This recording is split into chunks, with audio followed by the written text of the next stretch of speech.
오늘도 시청해주신 여러분들께 감사 인사 말씀을 먼저 드립니다. 고맙습니다.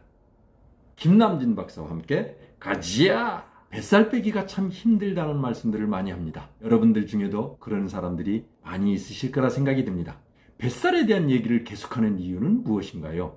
외형적으로 보기 싫어서도 있지만 뱃살 깊숙이 숨겨져 있는 내장 지방이 큰 문제를 발생시키기 때문입니다. 이것은 세포에 염증을 일으키는 화학물질을 분비해서 인체의 내장과 혈관에 손상을 입히고 암을 비롯한 심뇌혈관 질환의 위험률을 높이는 아주 골칫덩어리입니다. 그래서 줄이기 위한 노력으로 기초적인 접근과 8가지 위험 습관에 대해서 전 동영상들을 통해 참고할 수 있도록 했습니다. 그럼에도 불구하고 잘 안 빠지는 사람들이 뜻밖의 이유가 존재하는 것으로 알려지고 있는 대표적인 2가지를 더 소개하고자 합니다. 그것이 무엇인가요? 그 하나가 스트레스입니다. 아니, 뱃살은 음식이라든가 운동과 관련이 큰 것이 아닌가요? 맞습니다. 대단히 큰 영향력을 미치는 것은 사실입니다. 하지만 오늘 말씀드린 이 스트레스도 상당한 영향이 있습니다. 왜 스트레스가 뱃살과 관련이 있나요? 스트레스를 안 받고 사는 사람은 없을 것입니다.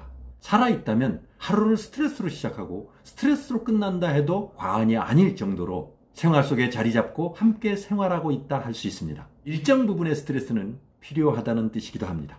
그런데 어떤 사람은 스트레스에 잘 노출이 되고 어떤 사람은 덜 노출이 됩니다.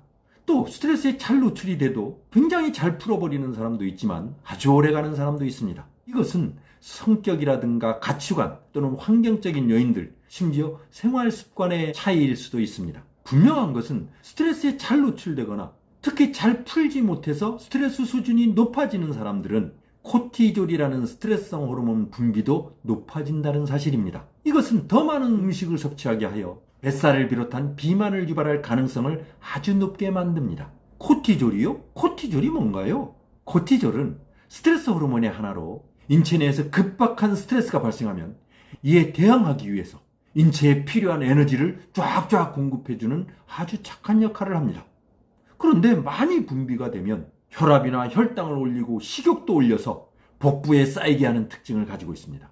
그래서 코티졸이라는 스트레스성 호르몬의 분비를 최소화하기 위해 여러 가지가 있지만 그 중에 스트레스를 빨리 풀어버리는 것이 아주 중요합니다. 스트레스가 뱃살을 만드는 생활 속 사례도 있나요? 우리나라에서 2016년에 취업포탈 잡코리아가 직장인 865명을 대상으로 직장인과 간식에 대한 설문조사를 한 적이 있었습니다. 여기서 뱃살에 문제가 되는 치명적인 간식을 먹는다라는 사람들의 목적은 스트레스 해소였습니다. 이것은 전체 설문의 36.4%로 1위를 차지하여 약 2.7명 중에 한 사람이 스트레스 해소를 위해 간식을 먹고 있는 것으로 나타났습니다. 이 결과는 어찌 되겠습니까? 뱃살을 만드는 데 도움이 될 수밖에 없습니다. 또 하나는 무엇인가요? 수면 부족입니다.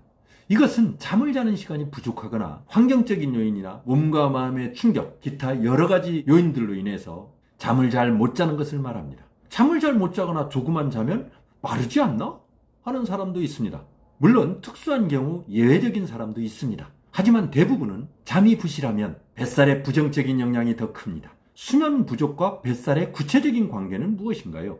먼저 잠을 잘 자지 못하면 식욕 억제 호르몬인 렙틴의 분비가 감소해서 식욕 조절에 빨간불이 켜질 수 있고 특히 고장나면 식욕 조절이 안 되거나 폭식 또는 아무 생각 없이 먹을 것이 그냥 땡겨. 여기에다 식욕을 자극시키는 그렐린이라는 호르몬도 그 수치를 상승시켜서 달콤하거나 짠 음식에 대한 식욕도 20% 이상 상승시키는 것으로 나타났습니다.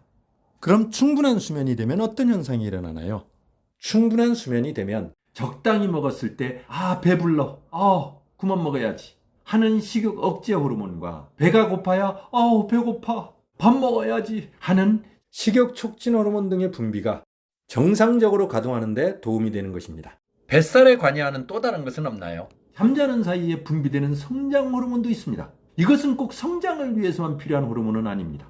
체지방의 분해를 촉진시키는데도 도움을 주는 것으로 10시에서 12시 사이에 절정을 이룹니다. 그러나 더 늦게 자거나 불면증이 있게 되면 체지방을 분해하는 데 문제가 발생하여 살을 찌게 만들 수 있는 것입니다. 그렇다면 충분한 수면의 장점은 무엇인가요? 충분한 수면을 취하게 되면 인체의 정상적인 시스템 가동을 높여 망가진 몸의 구석구석을 치유해주고 몸이 원래의 기능을 회복할 수 있도록 리셋을 하는 역할을 합니다. 그래서 다이어트나 수면 전문가들은 하루에 7, 8시간의 충분한 수면을 필수적인 요건으로 권장할 만큼 중요하다고 하는 것입니다. 또 다른 장점은 없나요? 스트레스를 감소시키는데도 중요한 요인으로 작용한다는 것입니다. 이래저래 적당한 수면은 그냥 시간이 되니까 자는 그런 단순한 것이 아니라 우리 인체를 살리고 균형 잡힌 몸을 유지하게 하는 원천인 셈입니다.